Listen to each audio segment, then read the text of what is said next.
I love my smile. What I don't love is all the toxic ingredients in most dental care products. They're not good for my health or my teeth. I want the best for my oral health. Products made with natural ingredients that help my smile, not harm it. And that's why I use Lumino. Lumino makes toothpaste, mouthwash, and whitening products that actually help your oral health instead of hurting it. They use purposeful and uncompromising ingredients like sea salt, aloe, and coconut oils to clean and brighten your smile. Plus, everything they make is certified non-toxic. You won't find harsh bleaches, artificial dyes, or alcohol in any of Lumino's products. Everything they make is dentist formulated, backed by 50 studies, and proven to protect the good bacteria in your smile. I have been using their whitening strips this past week, and I can already see the difference. It's so cool to be really, really confident in my smile. I love how my smile feels and looks, and I know you'll love Lumino as much as I do. Get 15% off of your order today by going to getlumino.com/think and use code THINK. That's GETLUMINEUX.com/think. Code THINK to save 15%. Getlumino.com/think.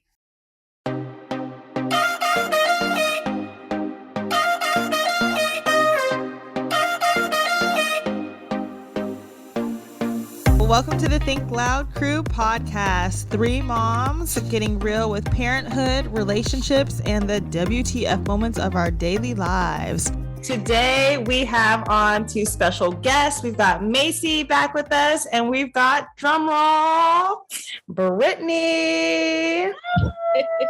And Shanan's back with us this week, and of course Cheyenne and I are here. Why do you go so low and monotone for me and you? Yeah. So we're here. We're back. We're here. I think people are just over listening to me and Kyle talk. Yeah, people are like, "When is Shanan coming back?" But people are really positive and receptive to Maci being on the last episode. Last week when y'all lost me, like when everything froze, Kyle, do you remember when that like random guy was on my front porch? I'm like, somebody's on my front porch. Yeah. It was the guy coming to tell me that we were going to lose our internet, like working on the stuff out there. And so I would have had a heads up, but he was one of the like utility workers. That's funny. That's actually really funny because I was about to be like, Zoom does not like Maci. Like, I was like, what in the world is going on? Nothing was working, but that's why that strange man was on my front porch.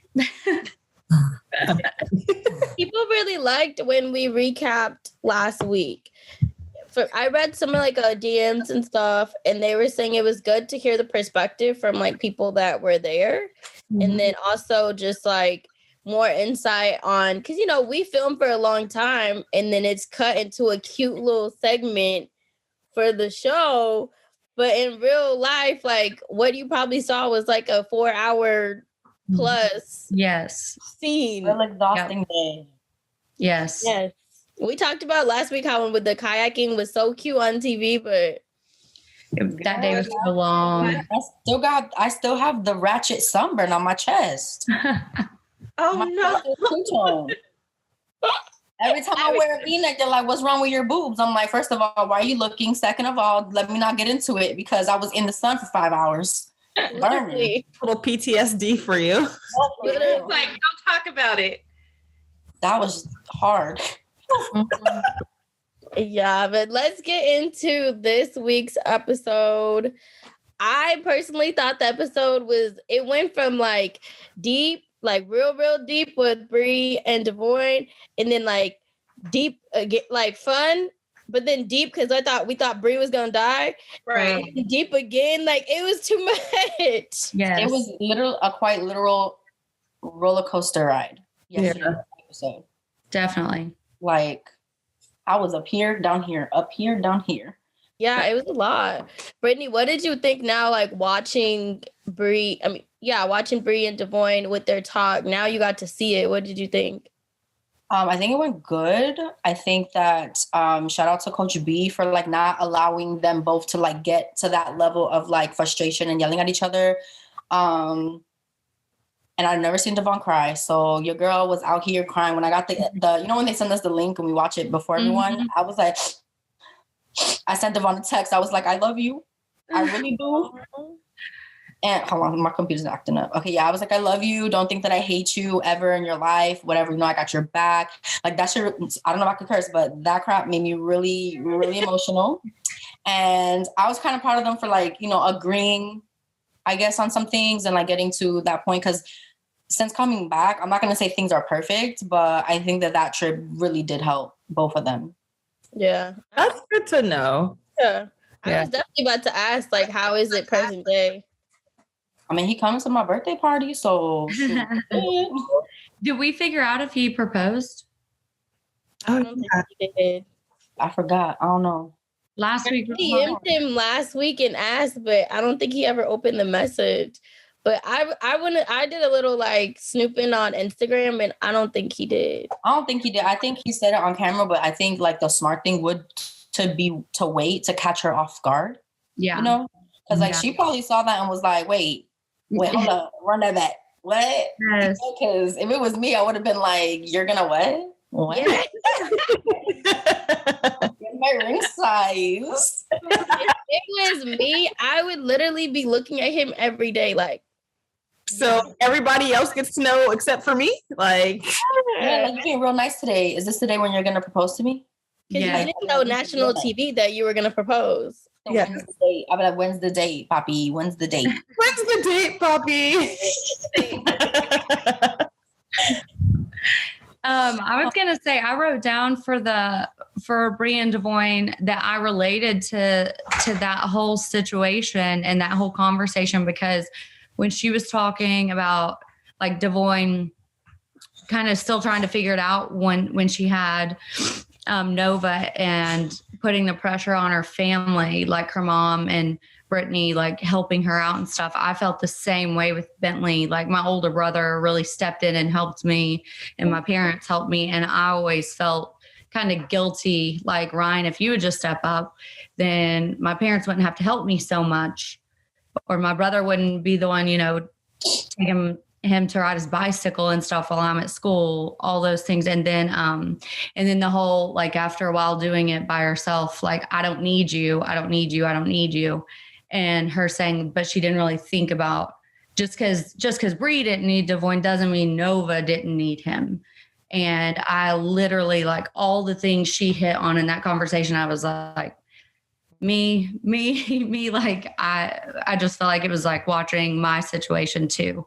But obviously I might get shit for this, but I don't care. Devoin, in my opinion, is like 1,000 times better than Ryan, because Ryan just never showed up. Whereas Devoin, like, at least cares. Yeah. He's trying. And right. That's a good thing. Yeah. The one thing I'll tell you may see as like the person, like, I would be like your brother, kind of like the sibling. Mm-hmm. Like, don't feel guilty because like Ryan's not stepping up. Ryan should be guilty that he's not stepping up. Yeah. I do for my nieces.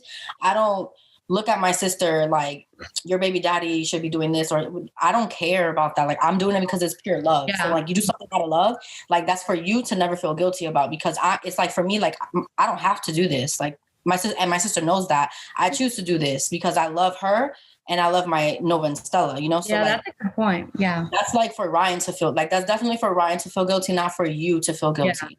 Yeah. I love that you brought that up. Just like, because that very similar. Cheyenne's very supportive of me. I'm very supportive of Cheyenne, and it's be thankful. Like, I'm so thankful that I have family to step up and to kind of take on that role when there's times where I'm either under a lot of pressure, I'm stressed out, or like if I'm having a bad day, like, I know that I have family who I can call, which is a super huge blessing. So don't feel guilty for having that love and support. I understand that you want it to come from the father, but it's, I'm going through it right now with my own situation. And I was able to relate too when Brianna said, I made the decision to be a parent, and it's, as a mom, I was like, yes, like it really resonated with me. And it's hard when you're ready to like step up and grow and be that person. And the other person is kind of like lagging, lollygagging. You're like, what do you need time for? Or what are you trying to figure out? Like, baby girl or baby boy, they're here now. So it's like, you sometimes want that other person to be on that step. So I totally relate it. And I love seeing Devoin cry In that moment, I was like, yes, Black man, like show those emotions, like be in touch. Like me, it was like he cares. Like you said, he showed up and he was opening up and he was open to like receiving and letting, he showed some emotion. And to me, that was a big step. That was a really big step. Because I hate when men try to act so tough, like they don't have feelings. I'm like, first of all, cry. Yes. Now. I'm like, cry. It's so important for men to cry. I teach my son when he's going through things, I'm like, please cry. Please tell me your emotions because I want you to grow up when you are in a relationship where you are handling things in the world as a Black man. I need you to show those emotions. Like, please let the world know. Starting young, I feel like it starts young to instill that. Because sometimes he'd be like, no, my grandpa doesn't cry. My dad doesn't cry. I'm like, yeah, they do.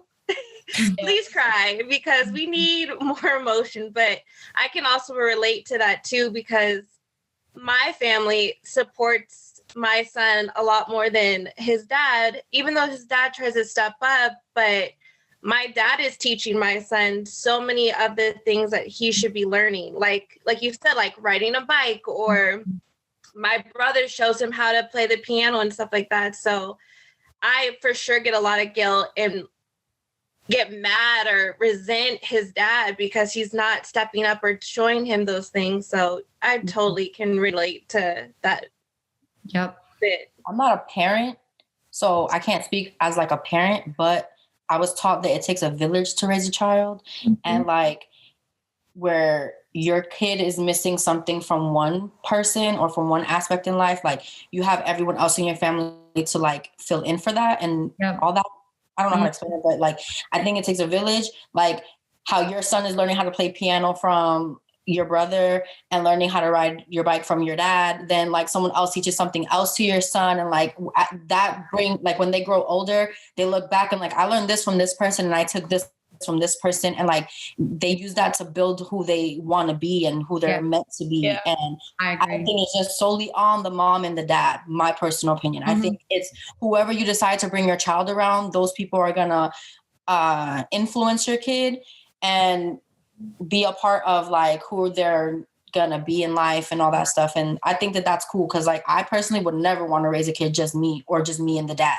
I want my sister, my nieces and nephews, my aunts, my cousins, my friends, everybody. Like I want all the life lessons. I want all the different cultures. I don't want my child will not be a stale piece of bread. That's all I know.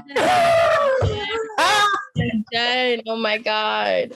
I can't wait for this day. If I ever have a son, he will cry because what makes me so mad about society is like they make it that men gotta be these macho guys and like these tough guys. And I'm like, that must really suck. Like you can't meet that pressure. Like, like mother effer cry. Yeah, no, that's a lot.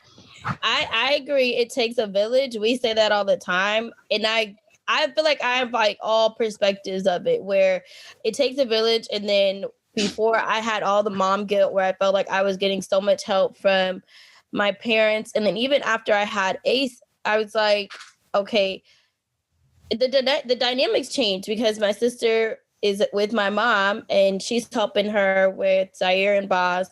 And I'm like, okay, she's constantly around, two babies. I don't want to throw mine in the mix. So it's like, I got that weird like guilt from that. So then that's when we really got a nanny because during the day, I can't get anything done when I have kids, like literally nothing. So I had like 2 days where I literally was just so depressed and couldn't do anything because I was just being a parent and I didn't want to call my parents, and their dads are both here. I mean, they're both active, but it's still like sometimes all of it falls on us. It's still like, I don't know, like I get it. And I agree with Brittany. I don't want my kids to be a stale piece of bread either. So I'm so okay with them learning from other people, and like who you bring around your kids is of course going to influence them. And I totally agree with that. I just think that there's certain things sometimes that you want the dad to do. Like you want it to come from him. And I remember like I wrote down what Bree said about how I chose to be a parent. And I always said that when I got pregnant with Ryder, this is my decision. So no matter who her dad is and what happens with that situation, I'm gonna be the one who can take care of her. I'm not gonna have to need to ask you for anything. If someone was ever come around, I didn't want the first conversation to be like, okay, so child support, this and that and the third. So I literally remember the day that Corey called me on Halloween and he was like, did you get the results? I'm like, yes. And he's like, did you see it? I'm like, yes. Like, I'm the dad. I'm like, yes, I see the same shit you're looking at, sir. And I was like, okay, take all the time you need, like as much time in the world that you need to process this and to understand it and make the decision as to if you're choosing to be the dad or not. Like, yes, the piece of paper says it, but I made that choice for me. You didn't make that choice. You didn't have that. You weren't there. Like, you didn't have that opportunity to make that choice. So I made it for me. I need you to make it for yourself. Mm-hmm. And he got offended. Like, girl, I'm at Target buying diapers. I don't even know what size I'm buying, but I'm buying them. I'm like, oh, we could not get rid of Corey after that day. No, but I always go back to that same thought of I made this decision for myself. Mm-hmm. And I don't know, sometimes I play with like, was that selfish? But it is what it is. I don't think it's necessarily selfish. Like, you brought this child into the world, and it's, you know, when you see that after carrying a child and then you hold them and you're like, oh, it is my duty, my job. Like, every bone in my body wants to be able to do for my children. And it's hard when, you know, the other parent doesn't necessarily have that same instinct or feeling. And you're like, huh? What do you mean? Like, it's confusing. So I'm happy Corey stepped up, because Cheyenne told Corey took those words to heart, and that man came to the house every day for months. And it's like, you could not tell him that he was not going to be daddy of the year. You know, he was literally like, let me do everything I can to figure this out. So it's not to say that all men are like, you know, disconnected or all men are connected. Like, there's a huge spectrum. And that's the hard thing, is because you automatically sometimes want to compare and contrast to other people's situations, but you can't, because everyone has a different background. They're in a different space in terms of growth or maturity. And then there's some guys who genuinely, like, I have some friends who literally cannot wait to be a dad. They're like, I don't care what the mom is on, I'm going to be that dad. Like, that was Zach. Yeah. Yes. Sure. I was like, sir. Hold on. But I liked Brian Devoin's scene, and it sounds weird to say, but I liked Devoin crying. Yeah. My heart was like, I wanted to hold him. I liked it. I think Coach B did a really, really great job getting them to that point where they were able to show emotions like that on both sides. I need Coach B in my life. I feel like they were finding ways to like communicate and hear each other. I agree. I've never seen them talk like that, like so calmly. Not really calmly because they were crying, but you know what I mean. Yeah. I guess peaceful, like without all the hands throwing. Because I mean, I ran up on stage once or twice before. He got a lot of my sister, so I'm glad that it was peaceful. I saw you on stage one time. Yeah. What happened? That's the one bad thing about being on TV and the internet and it being 2022. It's never gonna go away. Never gonna go away, Brittany. But you know what? My sister got shooters, and I'm one of them. So I don't care. You. I got my own mother for my sister. Like, if my mom and Brianna are fighting, I'm like, what'd you say to her? Why are you talking to her like that? Why are you talking to her like that? That's I need a sister in my life. I be ready. I stay ready so I don't have to get ready. Damn. All right. The next scene was the fake challenge obstacle course. Wait, before we go to the challenge, my favorite line was Brittany was knocking on Leah's door talking about there's chicken and waffles and I am not eating alone. Every morning morning. I was getting there. All y'all were sleeping, and my stomach is growling. I'm on the East Coast, so I'm over here like it's 9 o'clock in my eternal clock. So where's breakfast? Because I'm hungry. And if it's Brittany, did you have that problem too? I literally would wake up every day at like 3-4 o'clock in the morning because my natural clock being from the East Coast, it's 6:37. So I was like getting up and I'd be like, okay, all I have in my room, and I'm hungry. All I've got in my room is like peanut M&Ms and a bag of freaking Doritos or something. Whatever they put in the room. Damn seaweed. I lived off of seaweed while filming. Oh my gosh. Also, I didn't know there was a fridge in my room for like the whole first week. So everything that's like I had, they asked like what kind of drinks, like bottled water, do you want energy drinks, whatever, and snacks. I didn't know there was a refrigerator in my room for literally the first week. So I'm like, I'm freaking starving. Like, I need snacks. What's going on?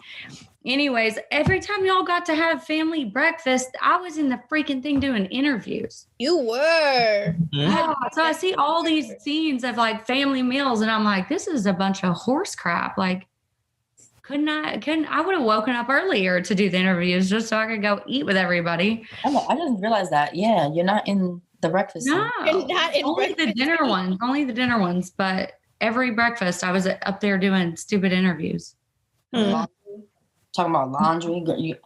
Ain't no one do my laundry. I was over here in interviews. I thought it was really laundry y'all wanted me to do. And it was an interview. When they said start saying laundry instead of interviews. I didn't catch the moment. Like, oh, you're going to go do laundry. And I was like, okay, cool. I was like, wait, why am I in hair and makeup? I got to go sort out my clothes. Well, I was caught off guard by that because most people use laundry as the term for sex. What?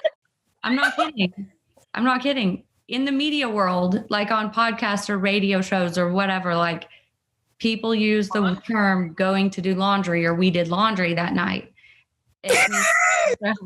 So I was like, why are we referring to interviews as laundry? Yeah. No, it's a real thing. I'm not kidding. That's funny. Yeah. I was like, can we think of something else besides laundry? Because that's just weird. Like, who are you doing laundry with? Yeah. Like, I'm here alone doing laundry by myself, y'all. I'm done, Maci. Oh my gosh. I couldn't say it. I couldn't. I was just like, okay, well, I have to go upstairs to that room and answer questions.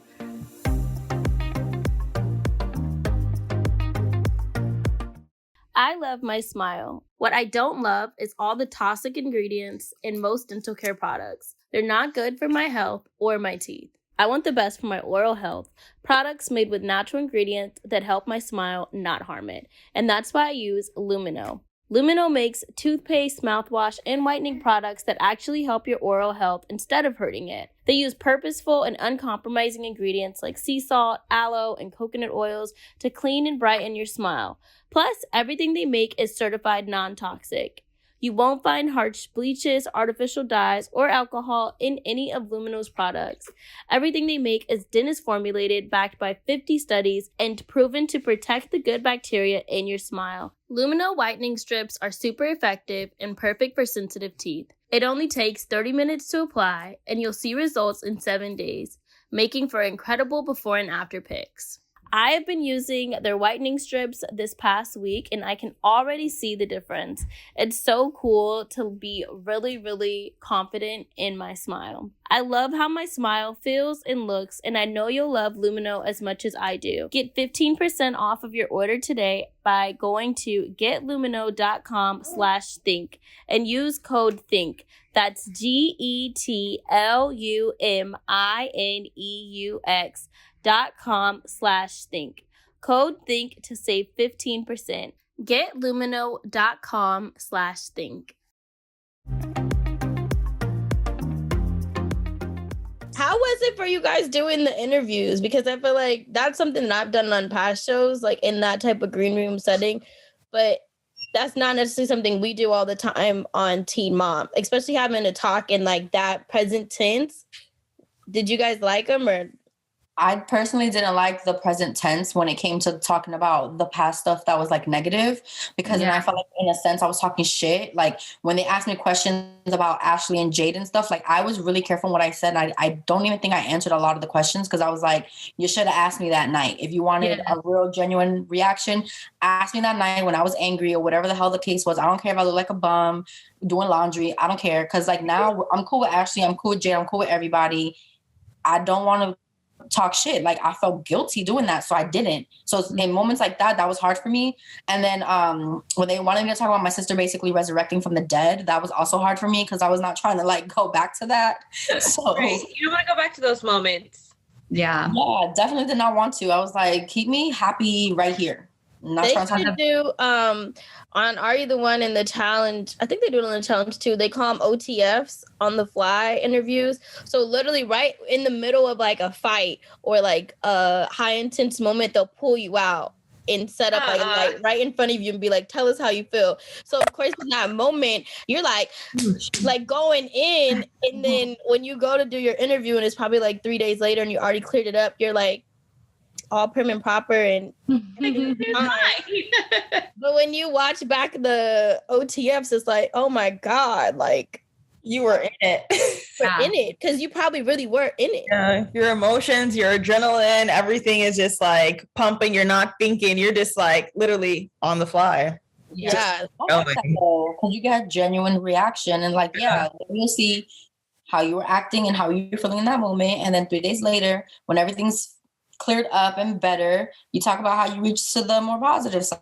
Mm-hmm. So you still have that crazy reaction, but you also, you're right. Maybe we should suggest that for the next family reunion, that we want to do those kind of interviews. I'm sorry, but like when you know who popped up, I think that would have been a perfect moment. Yeah, because I'm sorry. I would have been like, pick me, please, pick me. Get me out of here. I was coming back after putting my sister to sleep. We gotta talk about that another time. And then I was like, oh, this is what I'm walking into. So we had a surprise guest on this week's episode, like one that you actually got to see. I mean, we had two guests, but really it was Corey. Farrah came later, but they ended it right when it was about to get cracking. Yes, I thought I was going to see more of Farrah this week. I was excited, but I was like, I guess this is Corey. Teased us. I feel like MTV teased us with that. Did. Okay. I wrote down for the challenge day, like the very first thing I wrote down was Jade getting car sick, because remember, it was a really long drive to that place. We were in the car for like literally an hour on the way there, and it was these windy roads. We pull up and they're like not ready for all of us to get out of the car yet. But literally in the other van, like all I see is Jade step out and just projectile like pukes everywhere. How and I were what is going on? She was so freaking car sick. And literally I'm shocked I didn't get car sick, because I get car sick easy, but I felt so bad for her. Because then we hadn't even started the thing yet. Like we had just pulled it in. And I'm like, oh no, she's going to feel like total just dog shit all day. This is going to be awful. Didn't that happen a few times though? Didn't she get car sick like a lot? Yeah, she gets car sick real easy. Like, oh, wow. I thought I was bad, but she really gets super car sick. And it's hot. It was so hot. So hot. Like, the car, I remember she was saying she was sick. I was sitting behind her and we were all like, oh, I feel nauseous. It's hot. The AC wasn't like hitting hard enough. They were giving us water, and then she threw up, but I was like, oh, I don't want to throw up. But when sometimes you see someone puke, you want to puke too. It's like a chain reaction. Yeah. So like everyone in the car was like gagging and like heaving. Like, oh my God. This is not okay. And it's hot and I feel the sweat dripping down my body. When I sweat personally, like I have severe anxiety. So little stupid things are like me sweating causes me to have a full-on panic attack. So I just feel a trickling of sweat and I'm like, oh my God, I start sweating. Oh my God. It was just like a really bad moment. It was a bad day in general. They need like behind the scenes show. Those are scenes that I would love to like kind of see, like just like little bloopers of you guys all. I just picture you guys all in this car, like all like, oh no, it's coming, and it's like, who's gonna go first? Like, I'm surprised they didn't show it. They love to embarrass us sometimes. I'm surprised they didn't show it. And then you guys had to do the challenge. Did you guys know you were doing all that crazy stuff? They told us to dress appropriately. When driving in, but I saw the thing and I was like, oh, this girl's baby daddy finna like tear our asses up. This girl's baby daddy's gonna tear our asses up. That is hilarious. Oh, and they only showed one thing. Like Like with that energy too. after Brie, well, we can just, I guess, go there because that was actually scary. Yeah. Like, I don't think they really showed everybody and how we were really reacting, but like, I was scared. I was like, oh my God, something really bad is happening. Yeah, she has. Well, this is the thing. Like, my sister, I'm going downstairs, beat her ass real quick. And then come back and finish the podcast. But we all have lupus. Like my mom, grandma, aunt, cousin, me, her, we all have lupus. Going into the show, we let them, they know, like Larry, everyone knows about our health issues. And we're like, we can't be in the sun for too long. Mm-hmm. Girl, that one sentence right there. We can't be in the sun too long. Look how long. They did not listen because we were in the sun for a long time, like every day. Like every day. I have blisters on my legs from like the sun hitting my skin, like because it's like we're sensitive to the sun. So my sister doesn't drink water. She lives on Coca-Cola, and she really thought I want to know where this confidence boost. No, she really believed that that like, confidence she was I gonna need. Yeah. Yeah, I need her confidence day to day because she really thought she could do that. We saw how that ended, and she drank water, and she was in the sun, and she really wanted to be that girl. Which you ever seen that TikTok that goes, "I just came back from the dead," and they told me that girl. That was her. Like she came back from the dead. She still wasn't that active girl. Like, oh my God. You want to give me? I almost died in the car. Really do it. And then I was like, okay. I was like, she really out here dying. I was like, what am I gonna tell my mom? But like Nova and Stella, even Devoin was kind of like, I hope my daughter's mother is okay. Like Devoin was looking real shook, and I was like, he looked like he saw a ghost. He didn't even. I feel like Devoin to react to Brie being in that position. Like he didn't. Where do I? It was like, what do I do? And I feel like some of us time to go and check. And he's like looking over, like, you good? We good? Like, I remember in the beginning show it, but I was standing with Brittany and I was like, your sister. And Brittany at first was like, what are you doing? Like, stop talking so that you can get it together. But then we all like it changed very quickly because she couldn't get it together. Remember so it was scary. When I had the water and I was like trying to pour it on her because they're like, oh, she's overheated. And I was like, okay, like just put the cold water. I was real calm, put the cold water over you. And she yelled like that massive yell. And I thought she had an attitude. So I was like, bitch. No, I remember that. I was like, oh, now they're going to argue with each other. I'm like, Brittany's just trying to help you, Brie. But yeah, then like, hey, Brie is literally, she just can't breathe. I was like, this is terrible. And then it was like, both of y'all realized that like, this shit is serious. I was like, wait, I just cursed her out when she's really dying. I just cursed her out. I said, you better edit that shit out because I'm about to look like a murderer too. Like, not murderers. Like, because Corey already out here trying to kill people, so I wasn't trying to like help him. So, real talk, did y'all really think it was that hard? Girl, yeah. Maci, you see my I thought a lot of. I thought it was fun, but what I didn't realize is once you run through it, and then when you hit the ground, it's like 2 different feelings. So it took a second to like get my breath together to understand like why does it feel different running back on the ground than running through it. Yeah, my legs literally. But I thought it was fun. I mean, I would do it again. It was like trying to run on the. Yeah, it's like you had noodle legs. Yes, it was. That part was. Yeah, really I feel like you're like noodle. Next time, if we do a season 2, but I thought it was a lot of fun. It looked fun. It was fun, but we did a lot of other things too, like a whole lot of other challenges. They just only showed that one. Oh, okay. It was the most dramatic one. That's why they knew. Right, the most. Exactly. Kyle, Cheyenne, and y'all and your mom had me freaking dying on Last Girls night. Night. So funny. Me and Taylor, literally, we were rewinding to like rewatch things because it was so funny. They're not going to invite our family back because I think it's great. I think my parents are just way too unfiltered and they just keep offending everybody. I wouldn't be offended. I would love for like them to roast me. Like we should do a roast because I think they're freaking hilarious. That'd be fun. Was it Amber's cousin? She was hilarious to me. She was funny. I was like, I need her. I need more of her. I think like our parents are from a generation where like the jokes had no filter, but they were funny because you knew it wasn't like in a malicious way, but not to like talk crap about our like this new generation, but like everyone's so sensitive to every single thing. Yes. Yeah. agree. Yes. 100%. So sensitive. I'm like, call me what you want to call me. If it's gonna make me laugh, it's gonna make me laugh. Like, I don't care. Yeah, no, we literally talked about this with Maci, and then we talked about this with my dad. We have my dad on. And he was like, look, so to be transparent, he called me the day after it aired. And he was like, I sat up all night and I was reading comments and like some people understood the comedy of it, but I really frazzled some people.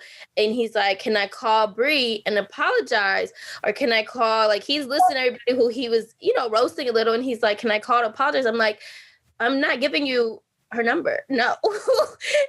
And next I'm like, Dad, I really think that people understood that you weren't being malicious, but you just come from a different generation of bluntness, unfilteredness, and comedy. Mm-hmm. Yeah. If he's gonna give him for it to be Team Mom 2 Girls Night in, give me that check. Okay, Dad. Girl. Okay. Roast these hoes. Okay. Roast these hoes. Yes.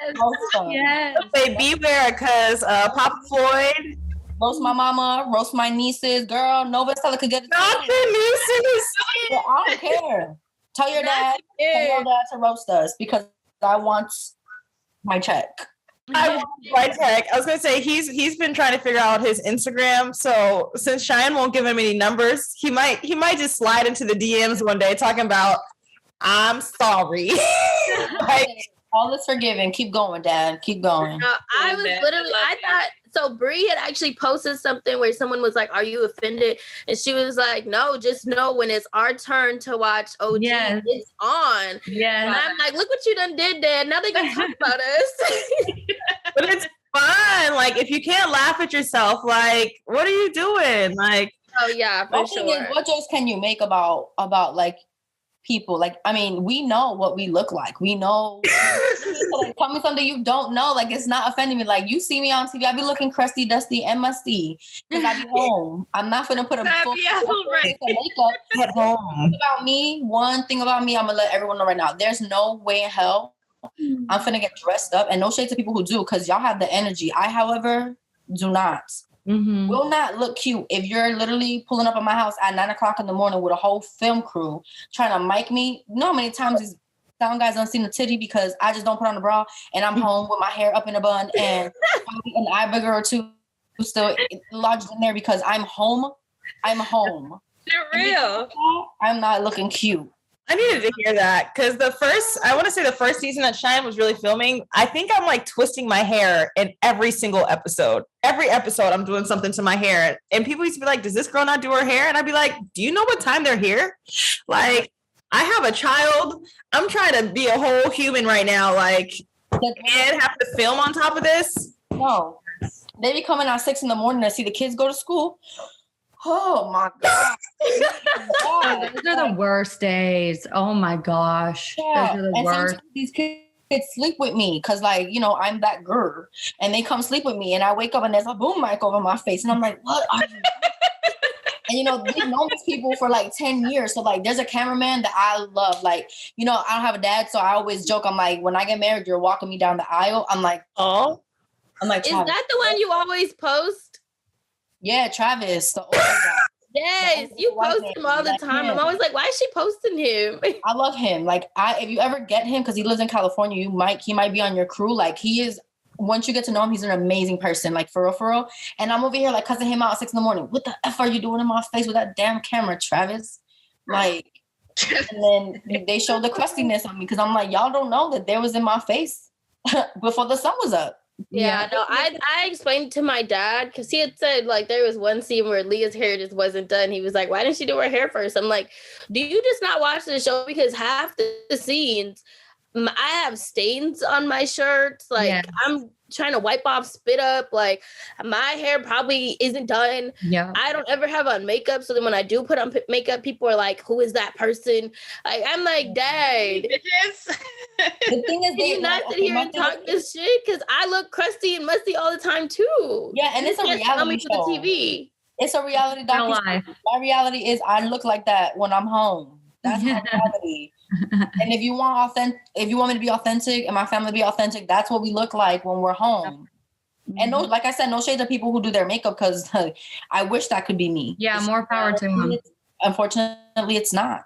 Yeah, and look at my hair. I really want you guys, while we're talking about it, I really want Teen Mom 2 to do Girls Night In. Yes, I do too. I do too. Me too, girl, because they better do it. I think they are, but I really hope that they do because I feel like it really made me like get into Teen Mom 2. Like I'm looking forward to the next season. Mm-hmm. Me too. I love Teen Mom 2, y'all. It got me excited for the show in a different light. Like the other shows, like I watched some of our episodes, but it's like sometimes I don't like to watch it because I'm just like, is that what was going on in my life? But like to see the other girls, I'm like, oh, okay, like I can relate to you. Like, you know what? Like it made me feel better about myself, like being like secondary to my sister and like seeing what she goes through. And like, just as a mom now, like a second time mom, I'm like, it just, it was fun. And it just brings some light and like fluffiness into the show or to the franchise, I feel. Yeah. And it helps connect everyone because everyone's in different states. Everybody gets so involved in like their own daily lives and situations where it's like, you know, you guys are filming a show together, but there's still like a disconnect. So it kind of just reinforced and like bridged that gap of disconnect of, you know, here you guys are all on the same like playing field, like have fun. So yeah. I want them to keep this going. Yeah, it's so uncomfortable watching yourself on TV. And then it's even, for whatever reason, I even find it uncomfortable to watch Teen Mom OG because now that I've like met everyone and like I know everyone, I'm like, I never watched it before because I'm like, I don't want to put judgment on people I've never met that I'm going to run into one day. I want to base my judgment on my experience with that person. And then Teen Mom, so then I met everyone. And I still don't want to watch it because I don't want to see y'all go through stuff because I'm like, damn, that's my girl. Damn. Yeah, that's how I felt. The Girls Night In. You know what I mean? And then watching my sisters, like, I'm like, oh my God, I can't hug them. It's sad. Like when I watched Devoin cry yesterday, I was like, damn, I gotta call him. I was like, I gotta call him. Like, it's just uncomfortable. And then watching myself, I'm like, girl, that's what you look like. Damn. Shut up, Brittany. Stop. You are actually one of the funniest people I've talked to in a while. Like, where have you been? These one-liners, like, you cannot be in a bad mood when Brittany's around. It's impossible. It's impossible. No, I don't like when people are in a bad mood around me. I'm gonna try everything in my power to make you laugh.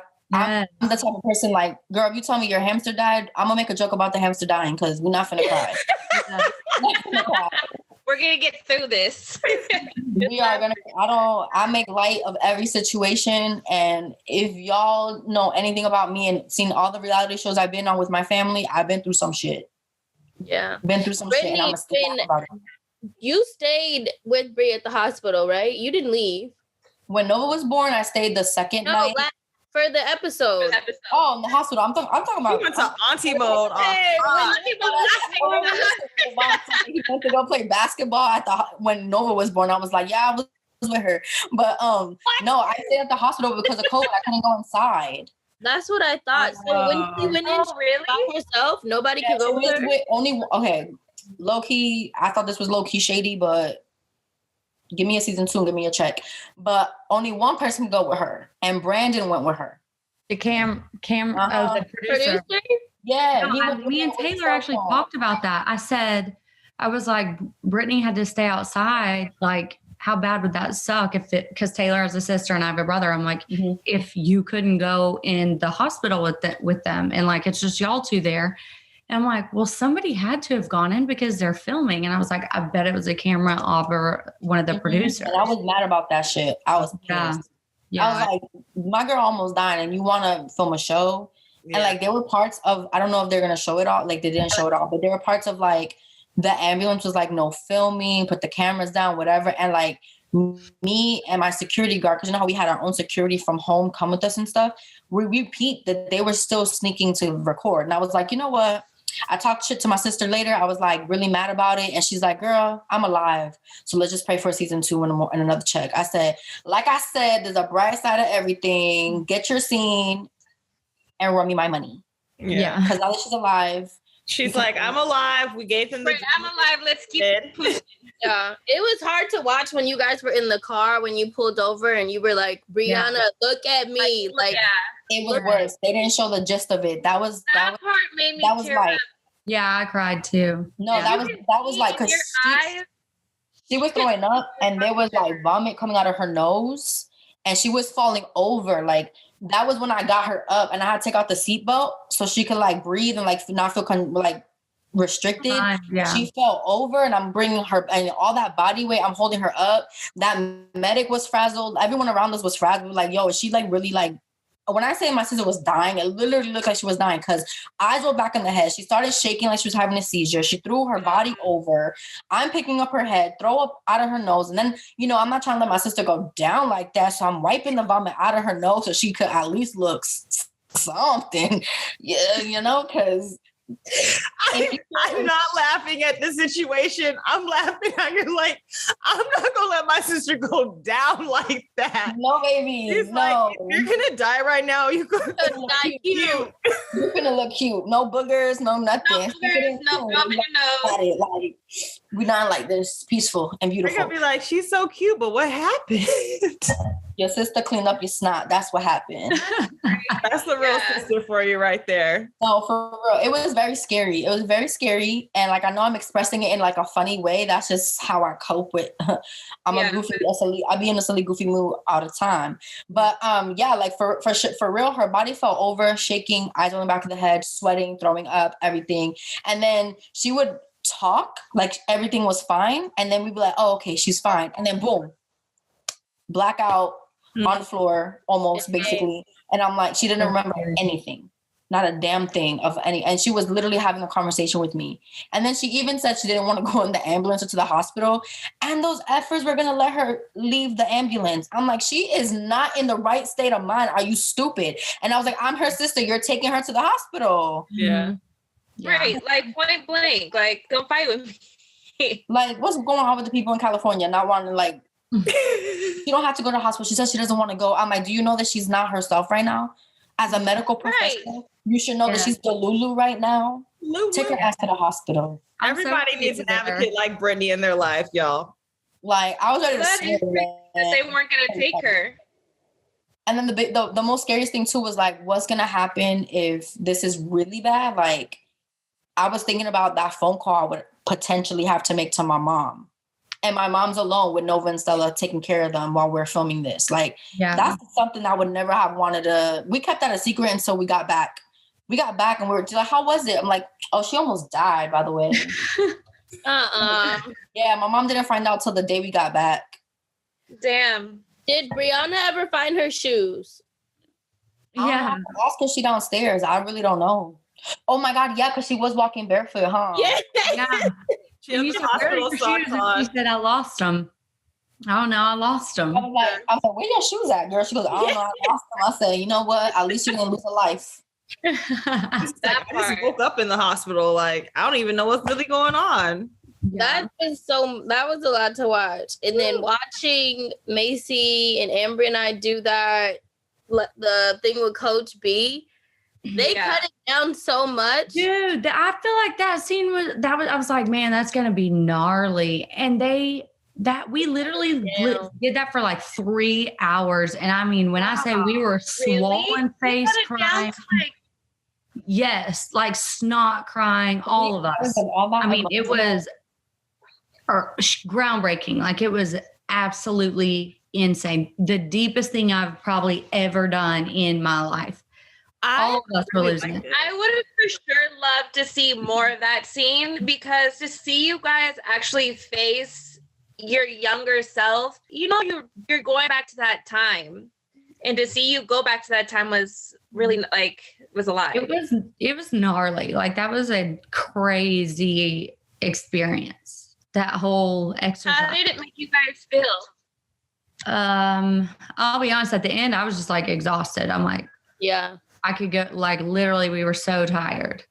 But for me, I think it opened my eyes to how much, like, the young, like, 17-year-old Maci shows up in any sort of confrontation or problem solving, how I deal with things, how I see things, and how much I like put the like concrete around me when things aren't going right. Like, I save myself. Like, that exercise is really what opened my eyes to, like, I've been through a lot of shit that I really haven't faced yet. Like, I really haven't turned around and looked it in the eye. I've always just kind of been running from it instead of dealing with it. And then, like, with Chey and Amber, I mean, Amber and I have known each other for years and known each other very well, but I feel like I got to know Chey and Amber like on a whole different kind of level, because it was, I was kind of disappointed that they really broke that down into just the little few minutes that it was, because it was way more intense and way more intense than they showed. I felt like. Well, I have to cut it down. What was more to the process of, other than just looking at your face and just saying what she told you guys to say?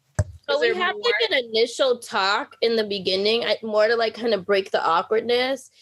And then when we did the actual exercise, like, she genuinely took her time on each person. Like, it was not rushed. It was not surface level. Like, she was asking deep ass questions, like, about our families, our parenting, our parents, like our lives at home, our childhood. Like, I literally had to. And it was, for me, you know, of course, I'm stepping into a situation that's already been a situation, you know, so Maci and Amber have known each other for a long time. I'm still new. So I felt like I was in like a really vulnerable place. Where, like, I had to make the decision, like, okay, am I going to let them in now, or am I going to keep my good face up? And I feel like with Coach B, she didn't even give me a chance to process, to figure out which one I was going to do. She was like, no, we're doing it.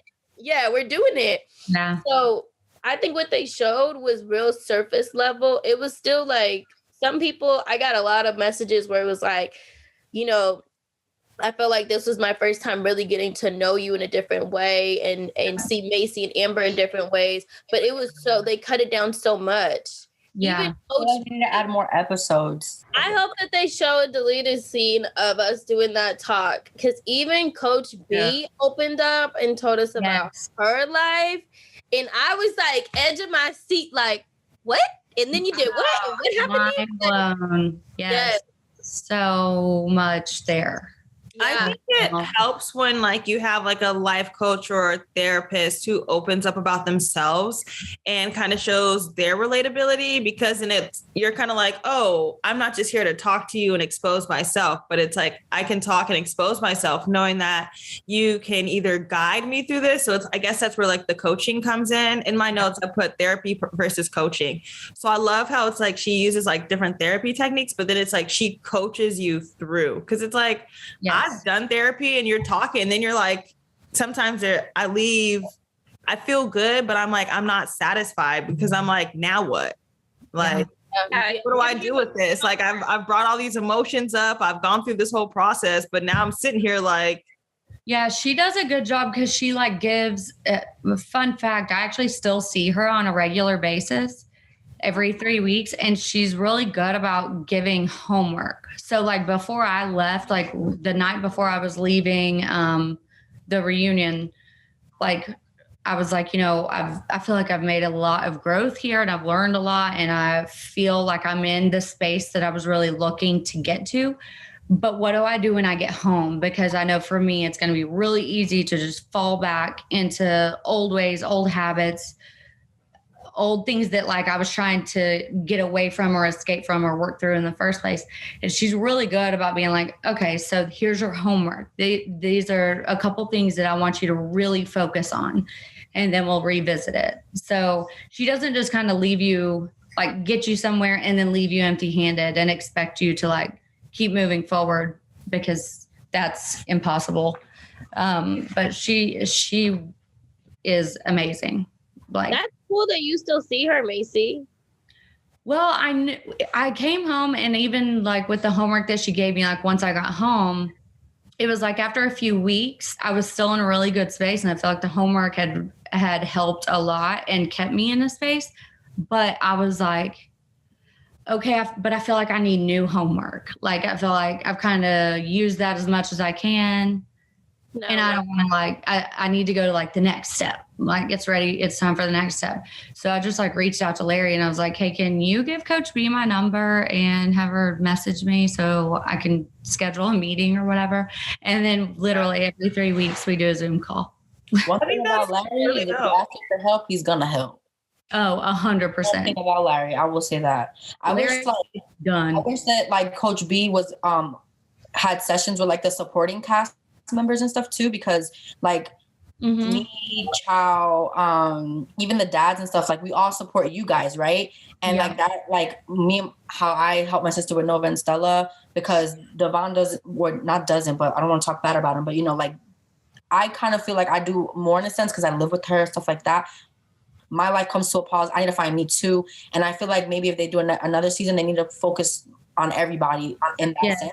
Yes. Because we need that like therapy and that like stuff too, I agree. It affects everybody's lives. Yes. So I can relate to you in that sense. Like not everything that Cheyenne goes through or feels, but there's a lot that is also, it pours over into my world and I get pulled into it. So it's, we go through similar experiences of that roller coaster, whether it be social media, the filming, just dealing with the kids, and like, how do we deal with the situation as well? Because it's like, for me, I never want to speak poorly or be in a position where like Corey and I are not good or like Zach and I are not good. Mm-hmm. So it's like, there may be times where Cheyenne may have a disagreement with either one of them, but it's like, as a sister, as an aunt, as an involved, I always joke, Cheyenne and Zach are getting married. I'm like, I'm getting married too.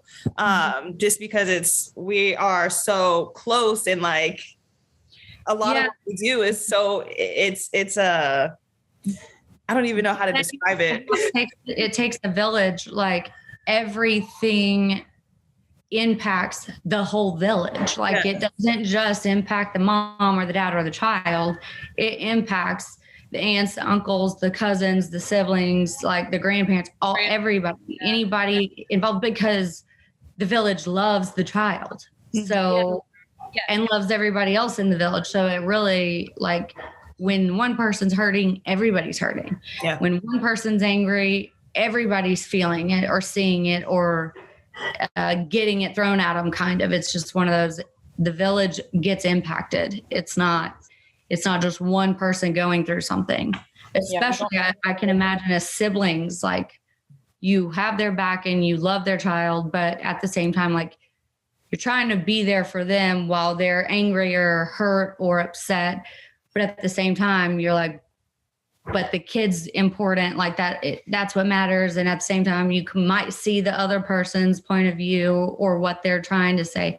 The whole village gets impacted. It's not just very confusing at times. I agree with Brittany. And that was one of like, I had a couple frustrations with, I had a lot of fun, and I'm not going to talk bad about Teen Mom Family Reunion because I genuinely, I would do it. If they called me right now and said, let's go, I would be like, where my babysitters at? I'm coming. Take me out. Because my bags are packed. No, my bags are so packed. But in the next one, I do think that they should do more group activities with Coach B. where it's for everybody. Because I feel like they were separating like me and Zach a lot, or you and Brie a lot. Like they separated our support when sometimes I need to have that therapy session with my support. Like I need him to understand these things, and maybe we can go through something a little different, or maybe I would handle situations different, or maybe he would react differently. You get what I mean? So I do think that they need to reevaluate and do it to where our people that we bring are getting the same treatment and the same care. help. Yeah. They're there for a reason. You know, I know I need a Coach B because I'm like, okay, I got Brianna and D here, like both of them. And like, they never know what I really feel because of how they are with each other, or because of how D is with his parenting, or how my sister, whatever. And it's like, no shade to them, because I'm gonna still do what I do regardless. But it's always still good to have a therapist. Like I'm in therapy now, but I haven't even gotten to the part of like that part of my life with her. Like I got therapy over a breakup. And once I get over that, I'm gonna hop into the TV world and like me still being at home, because I feel like I need to still be here for my family. Like, you know, we lose ourselves too. You know how like moms say like you guys lose yourselves in being a mom? Like I feel like that. Like I lost myself being an aunt too. You know? I thought when I was going there, I thought we were gonna have stuff with everybody with Coach B, and I was like, I don't even ever say hi to her. Mm-hmm. Yeah. I'm happy to hear, Maci, that you and Coach B have this relationship, because it almost inspires me to reach out, because my therapist broke up with me at the beginning of the year. And the idea of like having to start over with someone and explain like my whole life and like what's going on gives me insane anxiety to the point where I'm like, every time I go sit down on the computer to like start my search, like I literally, I get hot, I get itchy, and I'm like, how do I explain this to someone who has no like idea of like what's going on? Or they might not think it's like important. Yeah. Like, they're like, it's not a big deal. And I'm like, Kyle, is Coach B someone that you would be interested in talking to? Yeah, I'm about to text Larry when we get off of this to say, hey, Larry, can you put me in contact with Coach B? She doesn't know me, but I need her. At the same time, I feel like she's not someone that you would have to start completely over with explaining like, hey, I'm on this show. You know, like, oh no, that's what I'm saying. Like, I'm just like, this is where I'm at, you know, and this is where I'm trying to get. Like, I feel like I could talk to her in that way, and she kind of has a knowing of like the background in terms of talking to you ladies and seeing how everything is. I don't have to explain this whole Teen Mom franchise idea, concept, how it affects my life to someone else, you know? I feel like I could actually talk about what I want to talk about rather than let me paint this picture for you. Right. I love that, Maci, that she gives you homework after the session. I think that's important, because a lot of people, like you said, like you go through your whole session and you're like, wait, what am I supposed to do? How am I supposed to work on what I just told you? So I love that when you got home, you did your homework and you're like, I need more. I need more in my journey of healing. Because your journey doesn't just end right away. Like there's so many levels and traumas and things that you need to like recover from to be able to be a good mom, to be a good aunt, to figure out the balance in life. So I love that she gives you actual homework to work on things. Yeah. And that really, it works for me because I'm a doer. I'm a task, get it done. Yeah. So I like to have a goal. I like to have something to do or work on all the time. And there was even a point, I want to say it was like in December, where for those few weeks, I just got like, I was like, I just feel stale. Like I'm just kind of in this slump. Like, I don't know what's going on. And I just reached out to her and I was like, I don't know if like I'm bored of the work that I've been doing. And like, we need to kind of like a restart button or what. But the last few weeks are just like, I just don't feel like I'm getting where I should be getting. And she's like, all right, let's go. So we just like literally reset the whole plan. And in that session, I like really was forced to like dig deeper because it was like what I'd been working on, I had worked through. So it was like, okay, let's go even deeper now. Let's get to the real nitty gritty, like not like we're beyond surface level, but let's go even further. And then, but that's the thing, like she's just really good at figuring out like where your puzzle pieces are and like helping you find them so that you can put them together. And then like the next time, all right, let's do it again. Let's go again. And every time it's a different puzzle. It's a whole different puzzle every time, but it really works. Maci, you're making me want to shoot my shot in the DM. Say what's up to Coach B. Cheyenne, if you don't think you're like hi sis, go call her. Like, I'm definitely about to be on your head about this because. Brittany, how long have you been doing therapy? I think since the night, remember when we were DMing that one night and you're like, how are you? And I was like, I'm going through a breakup. Like since like the next day I got a therapist. I'm happy you did that for yourself though. I needed to. I was really going through it. Therapy is a big thing. Is this the person you were in a relationship with while we were at the reunion? Yeah, he broke up with me the week of our 2-year anniversary. Screw him. Asshole. And he ghosted me, so I haven't even heard from him. Yeah. I think we should do an episode on ghosting. Ghosting is such funny for that because I'm going through it because I still be harassing his ass like my kids. Girl, that's at your house because it's long distance. So like I'll hop on a plane. You made me fly out there the day before Thanksgiving, left me, and then ghosted me. Give me my shit. Fuck that. No way. But weren't you cool with like his mom and his family and stuff? Yeah, but I don't want to involve them in that. You know what I mean? Like, oh, you're better than me. I would have been called his mother. Well, I don't think his mom did. Well, I don't think his mom knows what like the whole situation of how he even broke up with me. Because like when I told my therapist, she's like, "That's very traumatic," and I was like, "It is." Like, and I'm like talking to someone now, like dating around, because I'm not gonna sit in bed crying over nobody. Not me. I've done it before. I'm not gonna do it again. Amen. See, louder for the people in the back.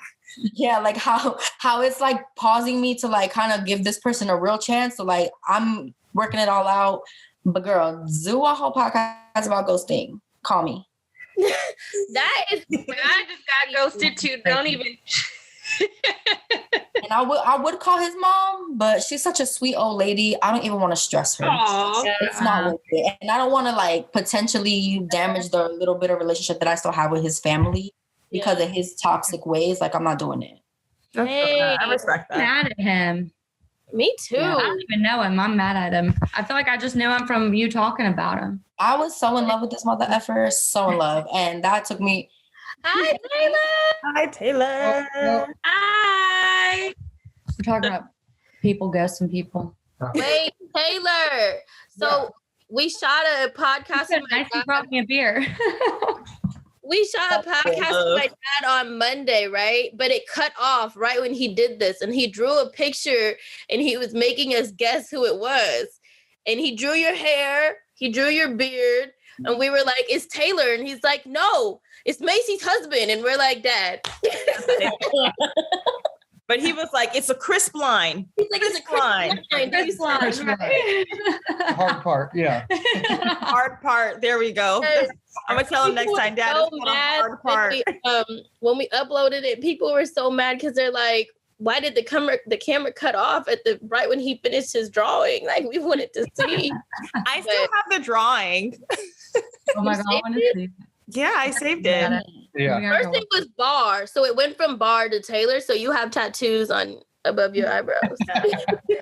He did a morph. He morphed them together. You got tattoos and some teardrops. Yeah, but dang, Britt, that's nuts. So I don't like that. Mm-mm. Yeah, 2 years. really I don't know. I'm still processing the breakup because like it was out of nowhere, literally out of nowhere. I flew up there for Thanksgiving and for our 2-year anniversary, and I was not expecting that at all when I was there. That's Wow. Did he do it in person at least, or no? Huh? Did you see him in person? Yeah, because I flew like there to go spend the holidays with him, and it was the same week of our anniversary. And I saw him in person, and he broke up with me in person. I was like, "Why did you have me fly here? Then you could have told me this over FaceTime." And I'm gonna eat my words because he said, "You remember when we first started dating? You said if there was ever a problem, like serious, like to not tell you over text or over like the phone, to like tell you in person." And I was like, "But on a holiday, on Thanksgiving." You're Thanksgiving. telling me you're thankful for me in these last 2 years. Maci and Cheyenne know that my chunky ass loves to eat. Okay. So Thanksgiving is my holiday. I love to indulge and eat everything in sight. And I don't care about how pregnant I look at the end of the night because I be bloated. I be bloated. I be looking 9 months, 10 months pregnant, whatever. And I really didn't even eat Thanksgiving dinner because I was like pit. I was so heartbroken that I was Yeah, you could wait until after Thanksgiving. He could have waited until after the anniversary to then just have me come home and then break up with me. I would have been like more okay with that. Could have like headed to the 2-year mark. Huh? Dating? I'm like dating, but like, I don't know. I'm not stuck on my ex. I'm just still like heartbroken over it. So it's kind of hard for me to open up to this new guy because I'm just like side eyeing him. Like, I don't trust, because if a person that you were so in love with and like you had a future with and planned everything out with could do you so shady. Like I learned a lesson. Like, I don't put nothing past nobody now. Mm-hmm. Because if you saw my ex-boyfriend, you would be like, first of all, girl, he did that to you, and why? He's such a geek. Like, not to say anything about nerds or anything like that, but like, you would think that he's this innocent person that wouldn't hurt a fly, and then boom, does some crazy shit like this. I'm like, oh, you fooled me, boy. So is the new guy gonna be at your birthday party? Yeah, girl. Yeah, girl. As Mr. Jeremiah has that birthday song. And it's my dirty 30. I'm done. We just got so off subject. No, I swear. I talked to Larry because Larry's supposed to approve y'all coming and flying. He's texting me right now, but we're figuring it out. Maci, are you figuring? What you thinking? Oh, I'm coming. Yeah. Whether Larry says it's okay or not. I know, and that's my issue. We need Larry to say yes because we gotta handle some things on the back. I know. I'm telling you right now, Larry, they be taking forever because just yesterday, the whole party situation changed, and I think that it, like, low key, I think that it is approved because they made me pick a bigger house because of y'all, because there's like more people, and they have me ordering more food and everything's more. And I'm just like, well, is this a yes or no? Because we need dates. We need to set up a thing where me and Chey get to grill this new boy. Like off camera, because my thing about the camera situation is like, and this is no shade. Yeah, no shade to like no girl that has filmed all their boyfriends. Like, I don't care. But for me, it's like, I need to make sure that this is going to be a thing before you even step in front of a camera on some serious shit. You know what I mean? Like, if you catch him in the background at the party, I don't care. Yeah. Everyone there. Me and Maci are about to be looking for him. Girl, he's tatted. Okay, first of all, he Asian and he's 6 feet tall and he tatted and he got a hand tattoo because, it's the dramatics for me. Yes. Y'all do not tune in to the YouTube video and watch Brittany just for this moment like you're playing yourself. Please. Yes. Oh, so he won't be He's not about to be he's attractive. He's very tall. So I'd be looking like a little shorty, like short next to him. And he has his whole arm tatted. And then like 2 weeks ago, I looked at him and I was like, you would look really hot with a hand tattoo. And the next day he got a hand tattoo. And I was like, hey, the kind of response in life I'm looking for. I was like, the power.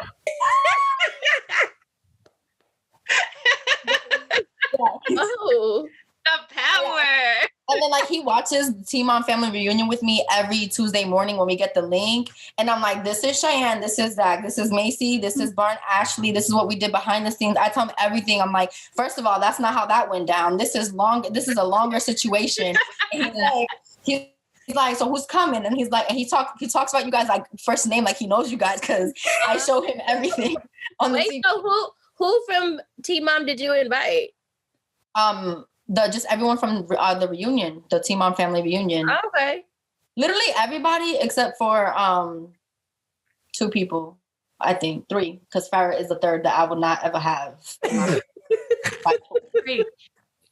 By choice. All right. Well, speaking of Farrah, back to the episode. Everybody knows that last night we got another special guest at the very end of the episode. I wanted to fight MTV when they did that because I was ready. They was hello. At that point, we knew when guests were going to come in because they would give us alcohol. It was like, And here's all the alcohol. We're going to have a party night, or like that night was like the grill outside thing. And also I'm calling Jade out because she told us on the way back, she's like, everybody needs to get dressed up tonight. Let's get dressed up. It showed up in sweats. Yeah, I was pissed off. I was so pissed off. I was so like, I'm on all this uncomfortable stuff for you to show up in sweats. But no, we knew that something was going to happen or something was planned anytime, which was rare, that you walked in and there was like beer, wine, liquor.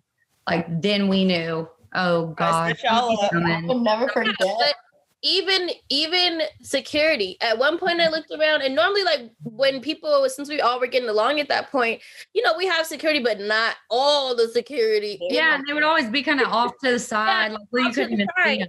No, I remember at one point I turned around because where the bar was, if you face this way, that's where the boathouse was, and there was like a little walkway thing, and every security guard in the world was in there. And I'm like, why are they all there like that? Like, I see we're drinking, but we're not doing anything. Yep. I'll never forget, I was in my sister's hotel room, and I'm like, good, I'm going to partake in some activity to relieve my stress. And I'm walking all happy, and I'm like, huh? What's going on? Why are all the cups on the floor? Like, what's going on? And Maci looks me dead in the eye. She goes, Farrah's here. And I'm like, oh, really? I was like, what's tea? So my nosy ass walked over to the back, and that's when I saw it go down with you know who. I'm not gonna say too much, but you already know. No, I want to talk about it, but we can't talk about it. Next week. I know people are gonna say next week. if they show what I think they're gonna, if they show me at any point, they're gonna be like, damn, Brittany's nosy. Because I was standing there like, she walked in late to the party and was like, what? I walked late to the party. I was sipping the tea. I was Hermit. What was his name? The frog meme with the tea. Kermit the Frog. Yeah, I was definitely him. All up in it. And then I realized like Maci had told me something to go check on somebody. And I was like, oh, this is serious. But oh yeah. Full Hulk mode. Everybody's reactions were so funny. Gary turned so red. He laughed. He was so red. Corey's face was like Corey's face. Corey's face was the best one. He was like, it was like he just took a shot and it was nasty. Ashley was sitting there like. But Ashley's commentary, he said, I felt a demonic presence creeping up. Like the whole time I like nothing against Farrah. I was trying to figure out what she was wearing. Thank you. Looked like a sweater over a jean jacket dress. I was like, I kept saying like pioneer woman on our asses. Yes, it was. The outfit was very awkward. Very. It was very awkward. Just from that initial walk-in, it was just awkward. The whole thing was trying to figure it out. No, and then they might show next week, but Lord knows how they've cut stuff. They'll probably leave it out. After she said hey or hi or whatever, she made some smart ass comment about. They're going to show it, Maci. I think they're going to show it. Don't say it. That's what turned it into the fight, I guess. We'll revisit it later, but I remember being like, you're wrong. Well, for sure. Yeah. Quit talking out of your butt. Like, stop. You don't even know what you're talking about. Stop. Yeah. What's really sad about the whole thing is I feel like as much as I want to like talk about her, I really want to pray for her because I really think that there's a lot going on and I feel really bad. In next week's episode, how that goes on. There is a lot going on. I've always felt like there was a lot going on. Amber, Kate, I feel like I can speak for them on this as well. Like, we always knew there were many more things going on behind the scenes than she allowed people to know about or whatever. But it's based there's off problems there. Remember when her episode first aired, everyone would question, like, where's the father of her child? Like, no one found out the truth about that till years later. So based off of that, you could already tell that there's so much more to unpack that she's not going to allow for the public eye, the cameras, anyone to really know. So I feel for her, but at the same time, she nasty. She got a nasty ass attitude, and I don't fuck with that shit. And I've seen her cuss out crew members before. I've seen her, like that New Year's Eve party we had, she was acting a whole other. I didn't like her. Bumped into her at the VMAs. Didn't vibe with her then. She thought she was hot shit. Like, she tried to get into Calvin Harris's party. Do you know who I am? I'm Team Mom. Girl, this is Calvin Harris. The last thing I will never lead with, do you know who I am? I'm from Teen Mom. Like, that's the last thing. I get you like, well, then go sit down, little girl. Right. The lady with the list was like, I don't care who you are, but your name's not on the list. But guess whose name was on the list? Brittany. Okay. And I was like, girl. I've like been going through the questions that people sent, so I'm just gonna pick like 2 or 3 for you guys each. Is that okay? And then we can wrap it up. Oh wait, so the first one is for Brittany. Do you wish you had more of a private life / wish your family wasn't on the show? No, I don't care. Like, the reason why my sister signed up and got accepted and accepted everything was to like help other people who may feel alone and stuff. And like the certain things that I've been through while being on the show, I know other people could resonate with that and like make them feel like they're not alone. The only downside to like not having this privacy or anything like that is like just the shit talkers. Cause other than that I'm vibing. Like, it doesn't really bother me. Great answer. Okay, Brittany. The haters, but you know what? The haters be my motivators, so I don't care. All right, Maci, from Teen Mom Family Reunion, which teen mom or dad positively, is that how you say that word? Surprised you the most? I'd have to say Bar. Love Bar. Mainly because, and I will include Devoin in on this too, because that night when we were talking about the shooting that I was involved in and stuff, and I'd never been able to like talk about it and have people relate because they had been through it or experienced it. And I felt like they gave me really good advice and like really heard me, but also like shared a lot with me about them. And I was just, well, with Devoin, I was shocked because he's kind of quiet in general. And so he's very insightful when he speaks. And then Bar, he's just like, he's like a guy, like he's just 100% all the time. And like, he's the type of guy like you want in your corner. So I'd say those two, because really I was there for, I mean, nothing against the dads or the guys or whatever, but I was just there for the girls, but they really, it surprised me how much I felt like connected to them. I remember that night, and I hope that a part of me hopes they show it, but the other part of me is almost like I feel like no one's going to understand because they're not going to show the full scene. Right. And I don't want it to get watered down. Exactly. Yeah, I agree with you on that. Yeah. All right, I'm getting a little messy. Brittany, how do you feel about Devoin doing Kel's podcast? I don't give a damn. I don't give a F about what Kel got going on in her life. Honestly, if Devoin wants to go on the podcast, I hope he gets like, I guess it was for the clout. I don't even know, because I don't even listen to that girl's podcast, girl. I don't even know what the hell they talked about. But I don't feel no type of way because Kel does not affect me. Like, she does not bother me. I feel like we bother her more than she bothers us. So her trying to get Devoin, I don't give a damn, because Devon's my family. So at the end of the day, I hope. Do y'all get paid for that? I don't even know. Whatever he got out of it, I hope he got. Whatever he got out of it, I hope he got. Whatever. As long as Devoin was happy You with make his money off more followers. like whatever Devoin, if it made Devoin happy, if it gave him a platform to speak Outlet. about something, whatever the case may be, like I'm glad he did it. Yeah. I don't give a hell if it was Kale or Lucifer. I'm glad he did it. I'm done. I'm done. All right. Maci, if you had to pick between, dang, these people are getting the tea. If you had to pick between Dr. Brian, so Coach B, or Dr. Drew to do our reunions, our normal reunions, who are you picking?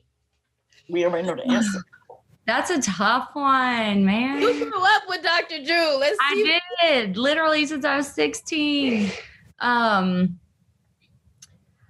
feel like it would be nice to keep Dr. Drew on the regular reunion, but then almost have like a side reunion where Dr. B, where it's individual. Like literally it's just you by yourself, and Dr. Drew can do this stuff like with the other people from, whether it be like, Bentley's, the other side of Bentley's family or whatever, but then like with me by myself, or Bentley and me, or whatever, Coach B. Mainly because I just know Dr. Drew knows our whole past. That's like hard for me. I love Dr. Drew. I do listening too. to Dr. Sometimes I Drew. feel like he kind of goes in on the wrong person or kind of grills the wrong side. That part. But I love Dr. Drew, and part of me just wishes he would focus more on maybe like figuring out what was edited or put together or how things were done, rather than just taking the show for what they put it into.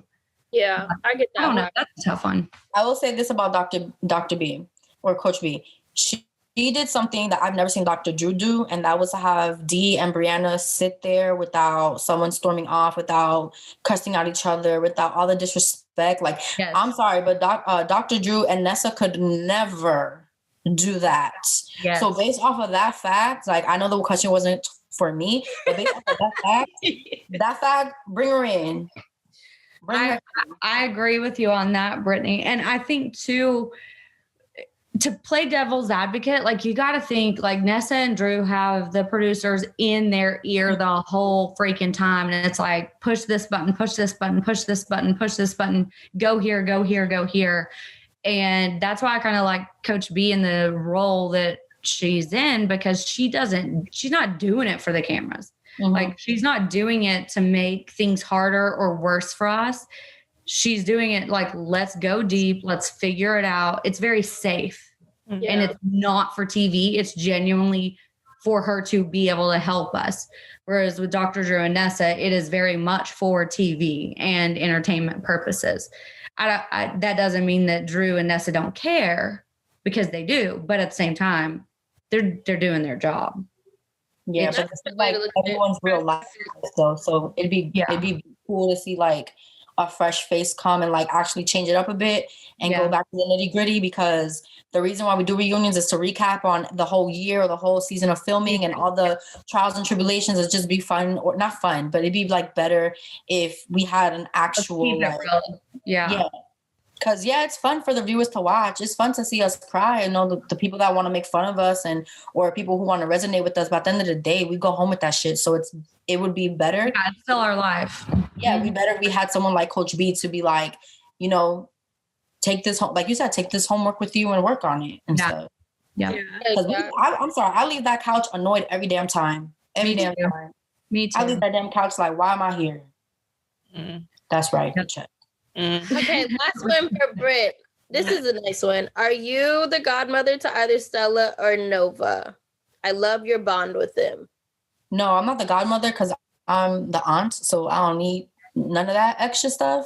However, I will say this, that my sister has, I don't know if it's a will or whatever the hell she got going on, but she basically if something would have happened to my sister, I get the kids, the house, and the money, and it's my responsibility to take care of them with what she has left for them. No, you're literally same thing with my brother. Like literally from day one. He's not the godparent. Our kids don't have godparents, but exact same thing. Mm-hmm. I'm also like the like my cousin too. Like my cousin, like I say I have more than Novencella as nieces. I have cousins who I grew up with as siblings, and my cousin, she's older than me. She has one daughter.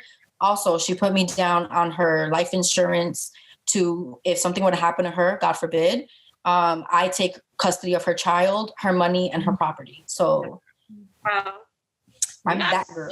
Oh. You see, I don't gotta go through all that to have no children. I got children. They're my surrogates. I love it. You see Stella? She look just like me. I don't have to give birth. She does look just like you. All right, last one for Maci. Maci, how do you feel about other Teen Mom casts that weren't on the family reunion show talking shit about the show?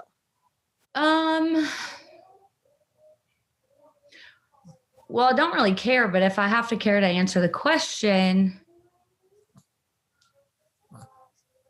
I feel like it's okay, you know, whatever. Because if I had a podcast and I was recapping a show, I'd just give my opinion and whatever.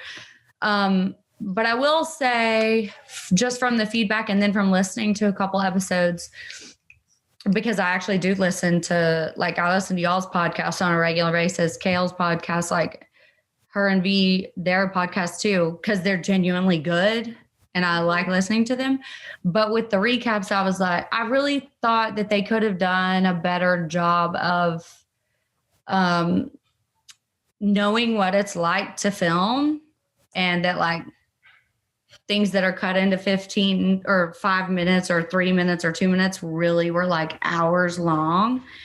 And something could have happened 3 days ago and they're expecting you to have a conversation about it 3 days later, all that stuff. Like, I feel like they could have done a better job of throwing that out there. Like, well, we're not really sure if this is what was going on because we know what TV is like.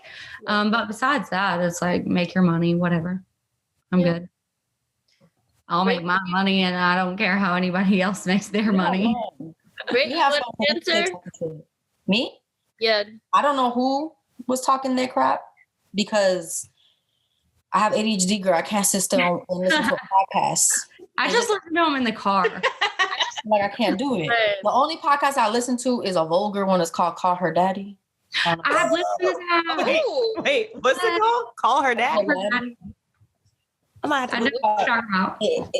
It's about, it's about, fun times. But I've seen stuff on doing Twitter. Laundry. Is it about doing laundry? It's about doing loads and loads of laundry. Oh yes. Different sorts of laundry. But and that's only once in a blue moon when I'm walking on the treadmill, which is once in a blue moon because I don't really work out like that either. But I don't know who was talking crap except for one person, which we already know, Kale. Don't really care what she got to say because she was invited and she could have came.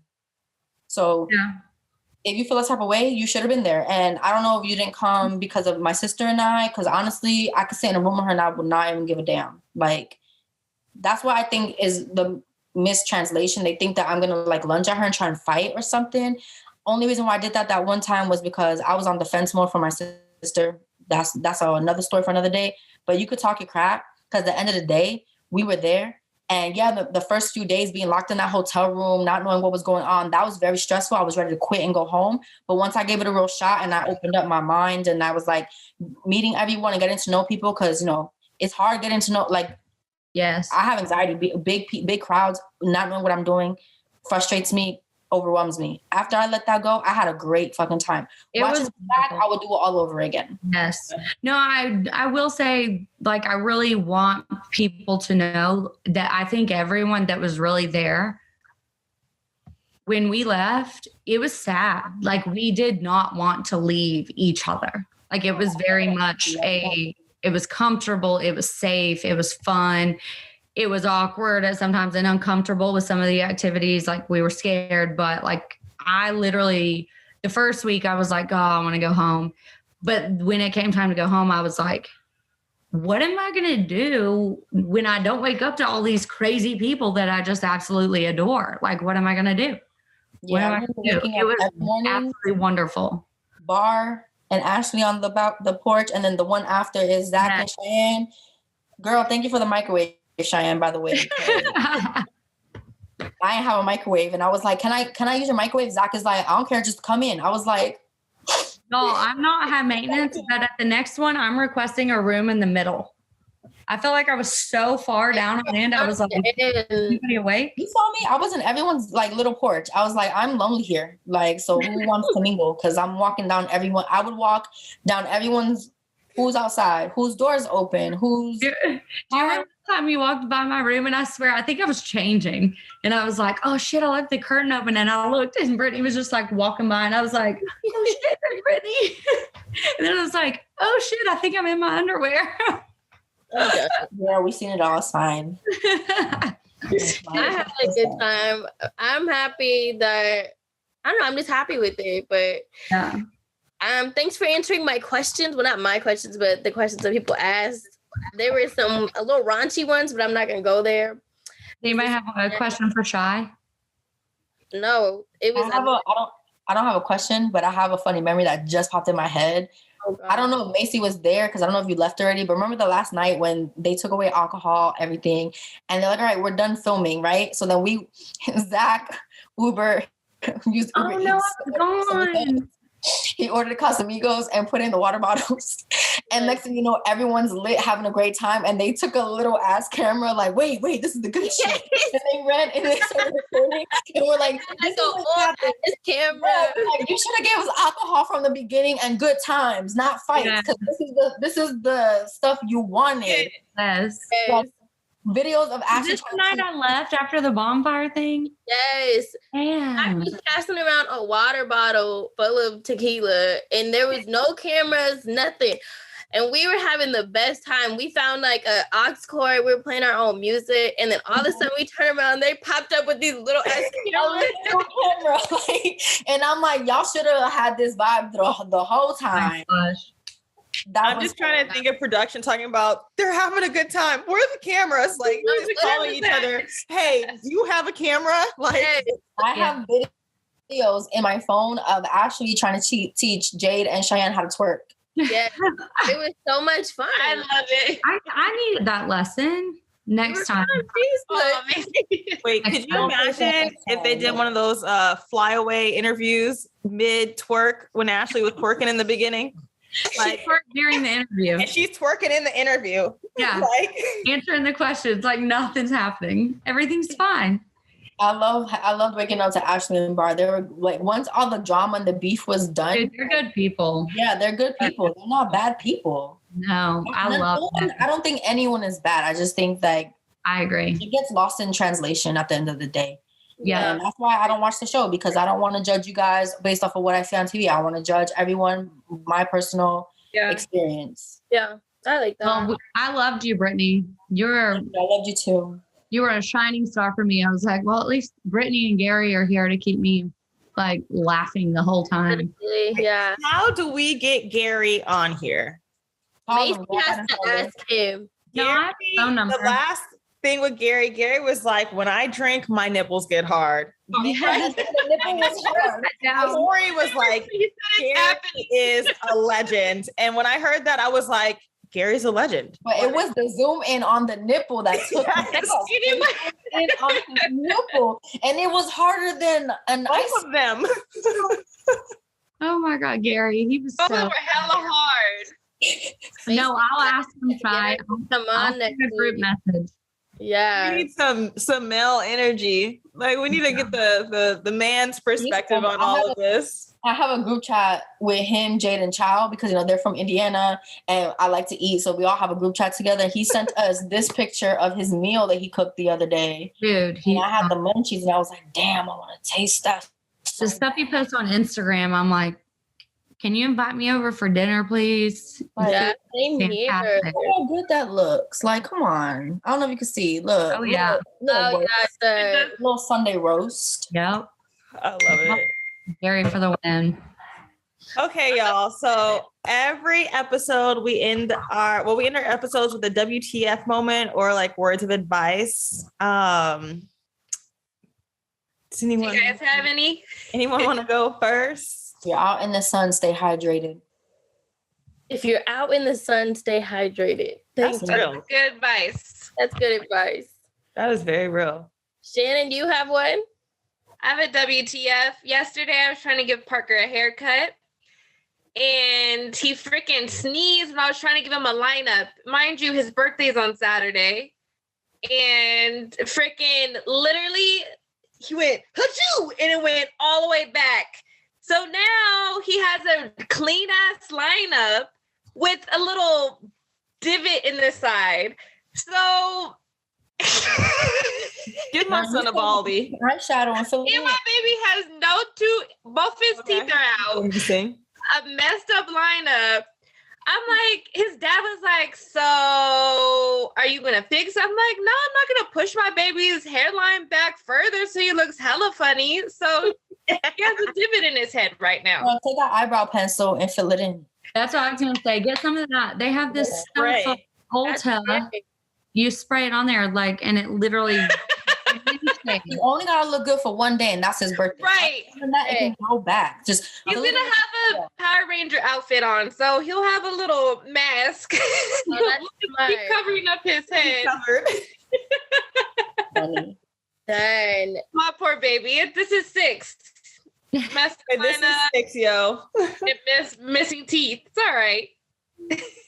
Macy, my do you have one? Well, I was just gonna say, if you're out in the sun, wear sunscreen. That too. Water and sunscreen.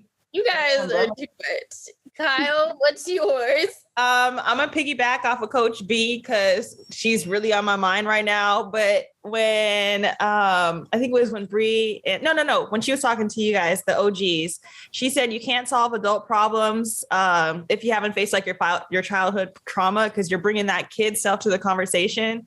So my advice would be to go get some therapy, y'all, and or face your traumas. Find a life coach, a health and wellness coach. There's so many options nowadays. So face your stuff. It just know that like it's gonna be hard, but like once you start dealing with it, like you'll be like Maci talking about where's my homework. Yes. Like, I need more homework. Like I worked through this problem. I need more homework. So Yeah. I think therapists need therapists. Like everybody needs a therapist. We all yes. are messed up in some way, shape, or form, whether you know it and realize it or you not even aware of your issues. Like everybody needs somebody. Period. Yep. 100%. That's my everybody needs some. There you go. Come on now. Write that down. Hey. Come on now. Let's go. For her job. I like that one too. Darn. What do you got, Shy? have a WTF. So our water heater was out for like a week, and I was like boiling water to bathe myself and my children Out of Ace's bathtub. in Ace's bathtub. It was a hot mess, but it finally was getting fixed. And the guy was here doing it in the backyard, and I told him like, we have a dog, so make sure you shut the gate if you go in and out. And he just totally ignored me. So I live next to, for lack of better terms, a crack house. Like the house next door is a fucking crack house. Oh my God, are you really putting this out there? Yes, it is what it is. Like it's a crack house next door. So one of the crackheads came and knocked on my door. So I'm already on the defense because what the fuck are you doing on my porch? Okay. He's like banging on the door. I'm like peeking out. Yes. He goes, "You got that little gray dog?" I was like, "Oh no." I'm like, "Yes."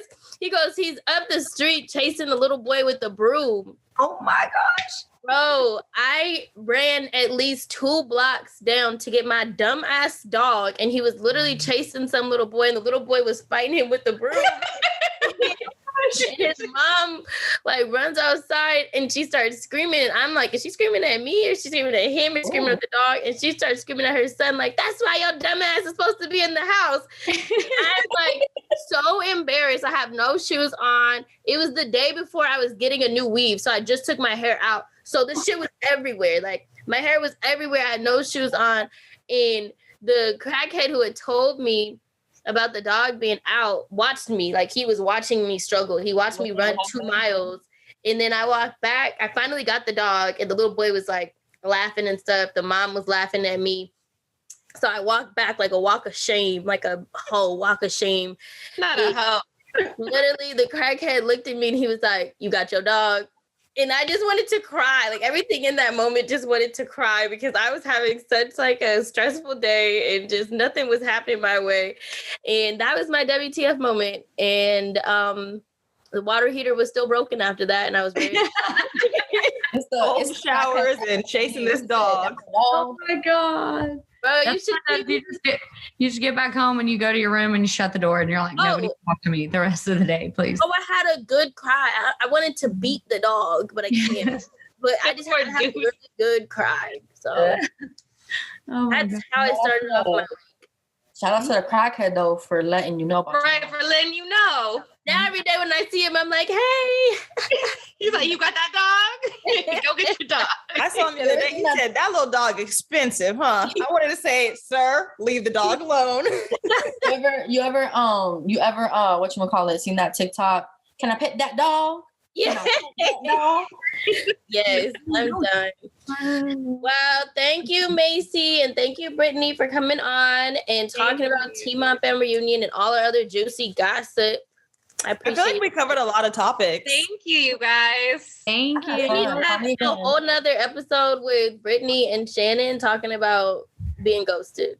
Yes, girl. No, I'm free. I'll be watching. I'm free too. We can talk all about it.